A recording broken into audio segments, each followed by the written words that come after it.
সকাল সবার শুরুর যে নামটা, এই পান্ডা কি করছে, কাবা শরীফের গিলাফের নিচে যায় লুকাইছে। কেন? কি বোকা? ও জানে না মুসলমান মক্কা ঢুকেই কাবার কাছে আসবে, মুসলমানের আবেগের জায়গা এটা, সর্বপ্রথম এখানে আসবে, ও জানে না? ও কি বোকা? ও বোকা না, চরম বাট্টা। ও মনে করছে কি কাবা মুসলমানদের আবেগের জায়গা, কাবার গিলাফ মুসলমানদের আবেগের জায়গা, এইটা যদি আমি নিজেকে জড়াই, মুসলমান মনে হয় আমার কিছু বলবে না, ছেড়ে দিবে। ঠিক এই সিস্টেমটাই বাংলাদেশে চালু আছে। কিছু রাজনীতিবিদ সারা জিন্দেগি ইসলামের বিরুদ্ধে, শরিয়া আইনের বিরুদ্ধে, মোল্লা মৌলবীদের বিরুদ্ধে, মাদ্রাসা শিক্ষার বিরুদ্ধে, কিন্তু ও জানে, বিরোধিতা করলেও জানে যে টুপি মুসলমান এদেশের মানুষের একটা আবেগের জায়গা, হিজাব একটা আবেগের জায়গা। বাঁচার জন্য ও কি করে, সারা জিন্দেগি বিরোধিতা করলেও নির্বাচনের আগে দিয়ে আইসা একটা টুপি টাপি লাগায় হাসান বসরি হয়। ঠিক নেই কথা? আল্লাহ ওই শিখছে ওখান থেকে। কাবার গিলাফের ভেতরে যে লুকাইছে, গিলাফ তো একটু উপরে থাকে, দেখছেন না? নিচে দিয়ে তো পা দেখা যায়। হযরত আলী দেখছেন সর্বপ্রথম, দুই পাও দেখা যায়। হযরত আলী খোলা তরবারি নিয়ে, সবাই তো খোলা তরবারি নিয়ে ঘুরতেছে, কারে পাইবে বুঝেন না? কত জিদ ছিল, নবী মাফ করে দিয়েছেন। জিদ ছিল ধরেন 10,000-এর উপরে, এখন জিদটা আইসা জমা হয়েছে 15 জনের উপরে, তো এক একজনের ভাগে কয় কেজি করে জিদ পড়ছে, পাইলে একদম মেরে ফেলবে। হযরত আলী দেখছেন দুইটার পাও দেখা যায়, দুইটা পাও দেখা যায়, খোলা তরবারি নিয়ে দিছেন দৌড়। এই আমাদের সিরাতে মুস্তাফায় আসছে পুরো গল্পটা। আরো দুই সাহাবী দেখছেন আলী যে দৌড় মারছেন, কেন দৌড় মারছেন জানেন? কিন্তু মনে মনে ওনার চিন্তা করছেন, আলী তো এত হালকা মানুষ না, খামাকা দৌড় মারার পাবলিক তো না, নিশ্চয়ই কোনো কাস্টমার পাইছে। ওরাও হযরত আলীর সাথে দৌড় মারছে, গিয়ে কাবার গিলাফের ভেতর থেকে বের করছে। বের করে মাকাম ইব্রাহিম এবং হাজরে আসওয়াদ, এই দুইটার জায়গার মাঝখানে ওকে হত্যা করে ওই জায়গায় একটা বর্ষা গেড়ে, ওই বর্ষার মাথায় ওই মাথা ঝুলিয়ে দেওয়া হয়েছে। কেন? দুনিয়ার মানুষকে এটা দেখায় দেওয়া হয়েছে, আল্লাহর নবীকে যারা গালি দিবে ওদের শাস্তি এইটাই হওয়া উচিত।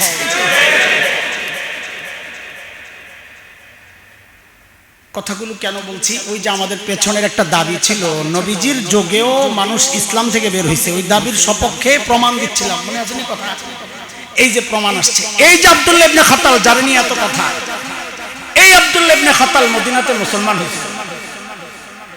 পোড়া কপাল, মদিনার রাখালদেরকে হত্যা করে পশুগুলা নিয়ে মক্কায় পালায়া আইসা ইসলাম শুধু ত্যাগ করে নাই, নবীজিকে গালাগালি করেছে এবং নবীজির বিরুদ্ধে গান লিখতো, নিজের বাদী ছিল করতো না, করাই না, ওদেরকে নাচাইতো আর গাওয়াইতো, বড় পান্ডামি করছে। এই জন্য ওরা ছাড়া যায় না, ওর অপরাধ অনেকগুলা। মুরতাদ হইছে এক অপরাধ, ওইটাও মৃত্যুদণ্ড। রাখালদেরকে হত্যা করছে, ওইটাও অপরাধ, মৃত্যুদণ্ড। আবার নবীজিকে গালাগালি করছে, ওইটাও অপরাধ, মৃত্যুদণ্ড। ওর জন্য 3টা মৃত্যুদণ্ডের কারণ জমা হয়েছে, বড় পান্ডা। সাহাবীদের যুগেও বহু মানুষ ইসলাম থেকে বের হয়েছে। আজকের সৌদি আরবের যে রাজধানী রিয়াদ, এর পাশের একটা এলাকা আছে ইয়ামামা, ওখানের একটা বড় গোত্র ছিল বনু হানিফ। ওরা মদিনায় এসে মুসলমান হয়েছিল, কিন্তু ওদের মধ্যে একটা পান্ডা ছিল যার নাম ছিল মুসাইলিমা, যে আমাদের কাছে পরিচিত মুসাইলিমাতুল কাজ্জাব, মিথ্যা নবুয়তের দাবিদার। হযরত আবু বকরের যুগে বহু তার অনুসারী যারা মুসলমান ছিল কিন্তু তার অনুসারী হয়েছে, তাহলে সাহাবীদের যুগেও মানুষ ইসলাম ত্যাগ করছে, এই যুগে 1000 গুণ বেশি ত্যাগ করছে। মনোযোগ আসেনি? মূল পয়েন্টে ঢুকতেছি। শেখ আবুল হাসান আলী নদভী রহমতুল্লাহ আলাইহি বলেন, শোনো শোনো, বড় বড় কঠিন কথা এটা। যারে মুরতাদ ওই যুগে যা হইছে এই যুগে 1000 গুণ বেশি হচ্ছে, তার মানে পার্থক্যটা কি সংখ্যা? শেখ আবুল হাসান আলী নদভী বলেন, না, পার্থক্য সংখ্যা না, এক ভয়ঙ্কর বিষয় এটা। পার্থক্য হচ্ছে ওই যুগে যারা ইসলাম থেকে বের হয়েছে ওরা নিজেরাও জানতো আমি ইসলাম থেকে বের হয়ে গেছি, যেই সমাজে ইসলাম থেকে বের হয়েছে সমাজও জানতো ইসলাম থেকে বের হয়েছে, যার কারণে সাহাবীরা তাদের বিরুদ্ধে জিহাদ করছে। কিন্তু আফসোস এই যুগে যারা মুরতাদ হচ্ছে ও নিজেও জানে না আমি ইসলাম থেকে বের হয়ে গেছি, যে সমাজে মুরতাদ হচ্ছে সমাজও জানে না সে ইসলাম থেকে বের হয়ে গেছে। নিজে জানে না, সমাজও জানে। আমাদের কাছে বিষয়গুলো স্পষ্ট, অনেকে নিতে পারবেন না। আমি শুরুতেই বলছি, টকশোতে বসে বসে এমন সব কথাবার্তা বলে আমরা অবাক হই, আরে মানুষ এত দিন না, ঈমান নাই। এই মানুষটাকে যদি আপনি বলেন ভাই এভাবে বলেন না, ঈমান থাকবে না, জবাব দিবে কি জানেন? আমার ঈমান আছে না নাই সিদ্ধান্ত আপনি দিবেন না আল্লাহ দিবেন। ও বলবে এটা। আবার কি বলবে জানেন? আমার ঈমান কেমনে যায়, আমার বাবা হজ করছে, আমার দাদা হজ করছে, এগুলো বলে। আমি আমার কি মনে করছে আমি প্র্যাকটিসিং মুসলমান, অথচ পর্দা নিয়ে কটূক্তি করতেছে। কিসের প্র্যাকটিসিং মুসলমান? আচ্ছা আপনাদেরকে জিজ্ঞেস করি, কেউ যদি নামাজকে সন্ত্রাস বলে তার ঈমান থাকবে? নামাজিকে যদি সন্ত্রাসী বলে তার ঈমান থাকবে? রোজার ব্যাপারটা বলে ঈমান থাকবে? যাকাতেরটা কেন? কারণ এরা মুরতাদ। শরীয়তের অকাট্য দলিল দ্বারা শরীয়তের যে বিধান প্রমাণিত, ওই বিধানকে যদি কেউ অস্বীকার করে, তাচ্ছিল্য করে, সংশয় প্রকাশ করে, তার ঈমান থাকবে। যদি তাই হয়, গত টার্মে কত মানুষ বেঈমান হয়েছে একটু খেয়াল করেন তো। ইমানদার যুবকদেরকে গ্রেফতার করা হয়েছে কি বইলা?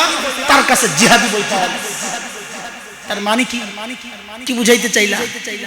জিহাদি বই পাওয়া যাওয়ার কারণে যদি কাউকে গ্রেফতার করা হয়, তাহলে তুমি নিশ্চয়ই দাবি করছো জিহাদ একটা অপরাধ, বই এটা একটা অপরাধের বই, তাহলে গ্রেফতার কেন করলা? তার মানে যারা সিদ্ধান্ত দিছে তারাও মুরতাদ হয়েছে, যারা বাস্তবায়ন করেছে তারাও মুরতাদ হয়েছে, যারা পক্ষে ছিল সবগুলো মুরতাদ হয়েছে, কিন্তু কারো কোনো খবর নাই। তাহাজ্জুদ পড়ে বলে 80 রাকাত, তাও 1-2 রাকাত না। কত রাকাত? 80 রাকাতের তাহাজ্জুদ বলা বুজুর্গ দেখছি আমরা।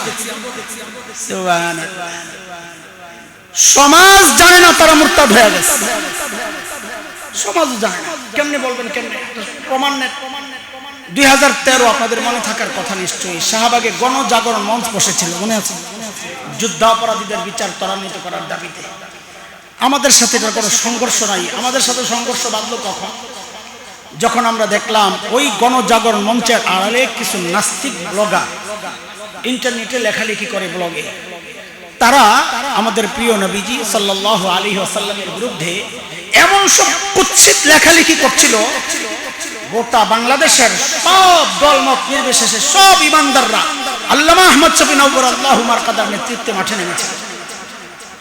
ওই সময়ে দেশের কিছু ইমানদার যুবক এক নাস্তিক ব্লগার রাজীব হায়দারকে হত্যা করেছে।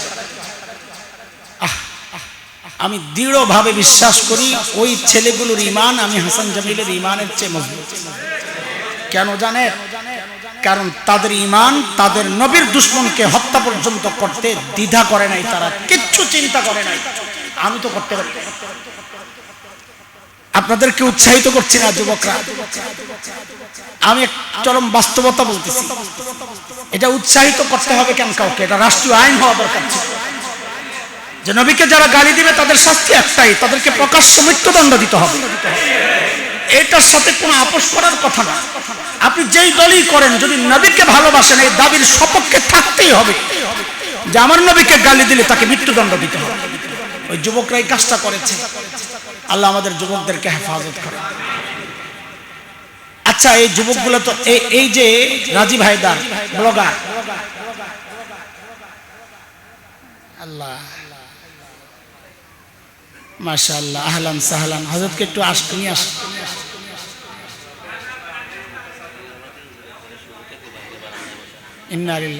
এই আমাদের আতাউল্লাহ জালালাবাদী সাহেব হুজুর একটু নিয়ে আসেন না, আমরা তো বড় বড় বিপদে আছি রে ভাই। ইন্না লিল্লাহি ওয়া ইন্না ইলাইহি রাজিউন, লা হাওলা ওয়া লা কুওয়াতা ইল্লা বিল্লাহ। চেয়ার নাই, প্লাস্টিকের চেয়ার হইলো তো চলতো। আমি দাঁড়ায় বলি, আপনি বসেন। আমাদের জালালাবাদী হুজুর একটু নিয়ে আসেন না, আমি তো বড় একটু আসেন না, একটু ভিতরে। আমরা তো বেআরামে আছি, আপনি বাইরে থাকলে আমাদের একটু রুহানি তাওয়াজ্জুহ দিলে তো আমাদের কথা বলা সহজ হয়, হিম্মত পাই। তো মানুষ মনে করবে যে বেটা ছোট হইলো, কথা যা বলতেছি ঠিকই আছে, না তো বড়রা থাপড় দিয়ে নামাই দিতেন। মাশাআল্লাহ। কই বসাই ভাই দিয়ে বসো। জি মাশাআল্লাহ। কই বসবে? কই বসছে? পিছনে নি। আহারে আচ্ছা থাক, আরামে জানে আরাম হয় না, পিছনে না বসলি। আল্লাহ আসেননি আপনারা লাইনে? আচ্ছা আপনারা বলেন যে নবীকে গালি দিছে সে মুসলমান না মুরতাদ? শুধু মুরতাদ না, এই মুরতাদ গুলো হচ্ছে দুনিয়ার সবচাইতে জঘন্য মুরতাদ। কিন্তু সমাজ জানে না তারা মুরতাদ হয়ে গেছে। বলে আপনার এই কথা প্রমাণ কি? আরে প্রমাণ কয়টা নেবেন আপনি? রাজীব হায়দারকে যখন হত্যা করা হয় তখন পলাতক হাসিনা সংসদে দাঁড়ায়া বলেছিল রাজীব হায়দার হচ্ছে দ্বিতীয় মুক্তিযুদ্ধের প্রথম শহীদ। আল্লাহর নবীর যে গালি দেয় সেটা মুসলমানই না, শহীদ হয় কি করে? বরং তাকে শহীদ যারা বলবে তাদের ঈমান নিয়েও আমাদের সন্দেহ আছে। এরপর বলেন কাফেরের জানাজা হয় বলেন, অথচ রাজীব হায়দারের জানাজা হইল শাহবাগে। কেন হইল? সমাজ জানে না সে ইসলাম থেকে বের হয়েছে। সমাজ যদি জানতো সে কাফের, জানাজা পড়তো। এখন আপনারা হয়তো কেউ কেউ বলবেন হুজুর আপনাদেরও দোষ আছে। হ্যাঁ, সব দোষ তো আমাদের। কি দোষ? বলে আপনার মতো কোন হুজুরই তো যায় জানাজা পড়াইছে, না পড়াইলে তো আর জানাজা হইতো না। শোনেন, আমার ওই ভাইটাকে জোর করে ক্ষমতার দাপট দেখায় ওরা নিয়ে দাঁড় করাই দিছে। তো যা হওয়ার হইছে, ওরা ওদের ক্ষমতার দাপট দেখাইছে, মাওলানাও মাওলানার দাপট যা আছে দেখাইয়া অজু ছাড়া নামাজ পড়াই দিছে। কি করবে? পরদিন পত্রিকা আসছে তকবীর দিছে তিনটা। কয়টা তকবীর? কয়টা জানাজায় তকবীর? কয়টা দিছে? কয়টা? আমি একজনকে জিজ্ঞেস করলাম ওস্তাদ যে পিছনে এত মানুষ কেউ ভুল ধরলো না যে তকবীর তিনটা হইছে? তা আল্লাহর বান্দা জবাব দিছে বড় আজীব। কি বলে জানেন? বলে পিছনে যে খাটাসগুলা দাঁড়াইছে ওরা জানলে না জানাজায় তকবীর কয়টা। ভালো কথা বলছে। আল্লাহ দোস্ত, কথাগুলো আপনাদেরকে আমি ইজি করছি এই জন্যে যেন আপনাদের দিল পর্যন্ত পৌঁছে। বিষয়গুলো খুব স্বাভাবিক না। আপনি আমিও মুরতাদ হয়ে যাচ্ছি কিনা আমাদের খবর নাই। এমন এমন কথাবার্তা বলছে মানুষ, এক শরিয়া আইন বাংলাদেশে চাই কি চাই না, এই কথাগুলো বলে যে কত মানুষ মুরতাদ হয়েছে। ইমানদার কি করে বলে আমি আল্লাহর আইন চাই না? তো তার ঈমান কেমনে থাকে? আরে ভাই আমি বাস্তবায়ন করতে পারি না, এটা আমার দুর্বলতা, অক্ষমতা, কিন্তু চাই না, বিশ্বাস করি না। ঈমানদার এটা বলতে পারে না, যে বলবে সে মুরতাদ। বিষয় এই পর্যন্ত শেষ না, বিষয় আরো কঠিন। এই যে কথাগুলো যা বলেছি মুরতাদ হওয়ার বিষয়গুলো সবগুলো ছিল ব্যক্তি পর্যায়ে অথবা গ্রুপ করে করে, কিন্তু আফসোস